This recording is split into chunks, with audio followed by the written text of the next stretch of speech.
Internet shut down, rubber bullet, आंसू gas के गोले, कर्फ्यू और न जाने क्या क्या नहीं प्रयोग किया गया, लेकिन प्रदर्शन को नहीं रोका जा सका। जी हाँ, मैं बात कर रहा हूँ बांग्लादेश के तख्तापलट की कहानी की, जहाँ तख्तापलट हो चुका है और वहाँ की प्रधानमंत्री शेख हसीना को इस्तीफा देकर वहाँ से भागना पड़ चुका है।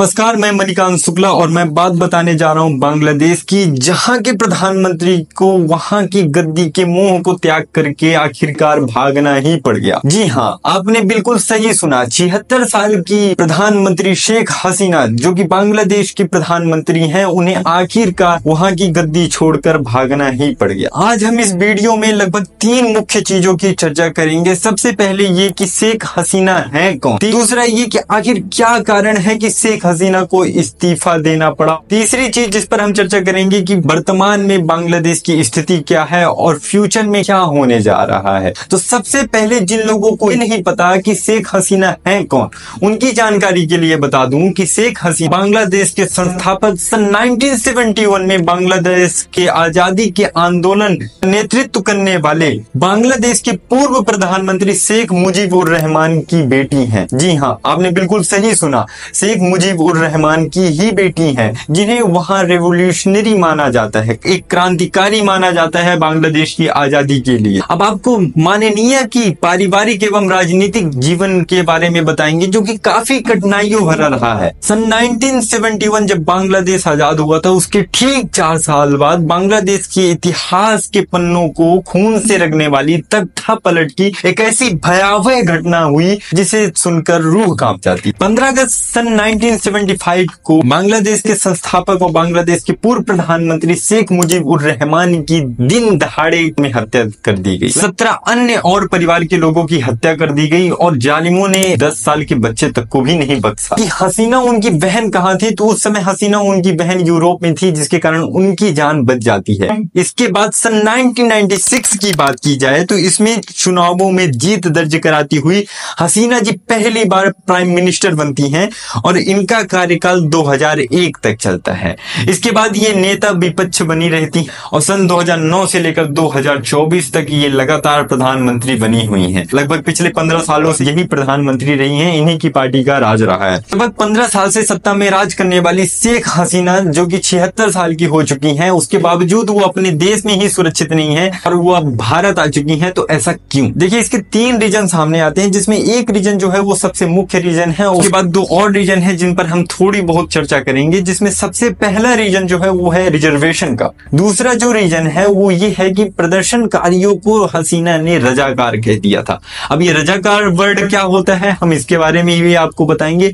और तीसरा जो मुख्य रीजन मुझे लगता है वो ये है कि हसीना की छात्रों की मौत पर जो चुप्पी थी। तो सबसे पहला और सबसे मेन कारण जो सामने आता है वो है रिजर्वेशन का। जी हाँ, रिजर्वेशन, आपने रिजर्वेशन शब्द सुना ही हुआ होगा। भारत में भी रिजर्वेशन प्रदान किया जाता है, लेकिन भारत के रिजर्वेशन में और बांग्लादेश के रिजर्वेशन में बहुत ही ज्यादा अंतर है। तो बांग्लादेश में जो रिजर्वेशन है वो थोड़ा अलग है, उसको मैं डिस्क्राइब करता हूँ। ये देखिए दैनिक भास्कर की एक रिपोर्ट, जिसमें ये बताया गया है कि सन 1971 में जब बांग्लादेश आजाद हुआ था तो उसके बाद लगभग 80% तक रिजर्वेशन प्रदान किया गया था। इस 80% रिजर्वेशन में जो 30% रिजर्वेशन था वो वहां के फ्रीडम फाइटर्स, अर्थात 1971 में बांग्लादेश के आजाद होने के लिए लड़ाई लड़ने वाले फ्रीडम फाइटर्स को दिया गया। देन उसके बाद पिछड़े जिलों की लगभग 40% आरक्षण की व्यवस्था की गई और 10% आरक्षण वहां की वुमेन्स को दिया गया। अब बचता है 20% आरक्षण, जो कि सामान्य छात्रों के लिए रखा गया। ठीक है,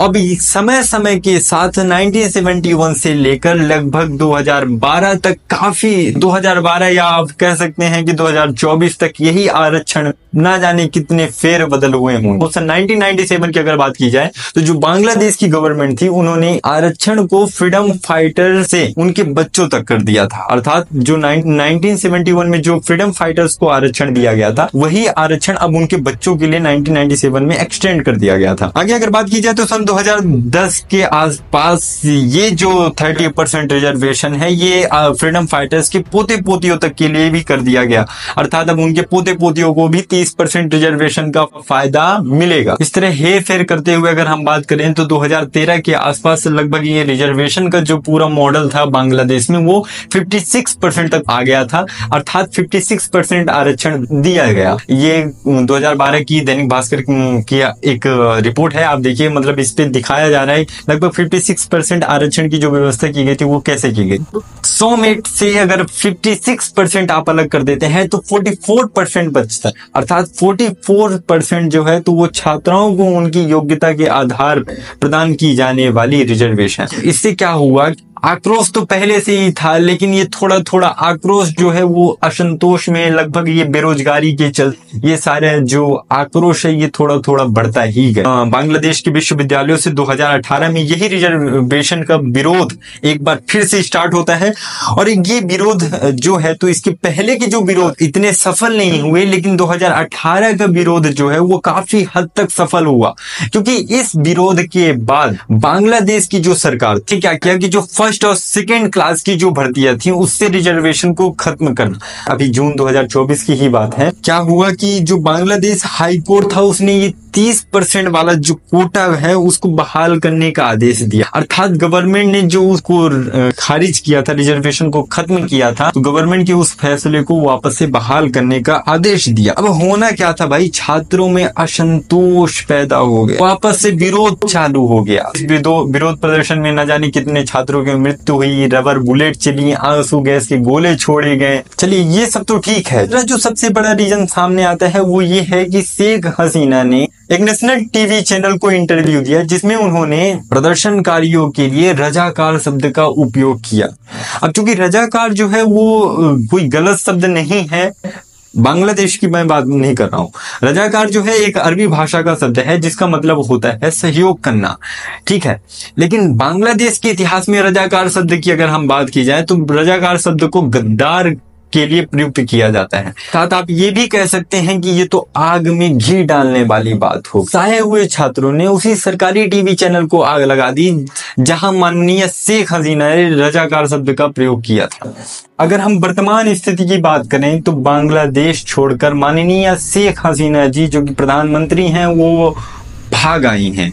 जी हाँ, इस्तीफा देकर वो हेलीकॉप्टर के थ्रू भारत पहुंच चुकी हैं। इसके बाद अगर हम वर्तमान स्थिति बांग्लादेश की अगर हम बात करते हैं तो बांग्लादेश में भाई जो प्रदर्शनकारी थे वो प्रधानमंत्री हाउस होता है वहां घुस चुके हैं, जिसको जो सामान मिला वो उठा ले गए हैं, कंप्यूटर ले गए हैं, तो कुछ लगेज, कुछ अगर देखा जाए तो वहां जाके भोजन कर रहे हैं, तो कुछ भाई वहां के बिस्तर में लेटे हुए हैं, कुछ सोफे में बैठे हुए हैं, तो कुछ कुछ कुछ कुछ बहुत कुछ कर रहे हैं। कुछ हाईलाइट्स हैं जो मैं तुम्हें पढ़ना चाहूंगा, तो वो हाइलाइट्स ये रही कि भाई जो बांग्लादेश के राष्ट्रपति थे उन्होंने क्या किया कि जो जेल में बंद पूर्व पीएम थे जिन्हें लगभग 2018 में भ्रष्टाचार से जुड़े मामले में 17 साल की सजा सुनाई गई थी, उन्हें रिहा कर दिया गया है। वो विपक्षी नेता भी रहे हैं और पूर्व पीएम भी रहे हैं, उनका नाम है खालिदा जिया।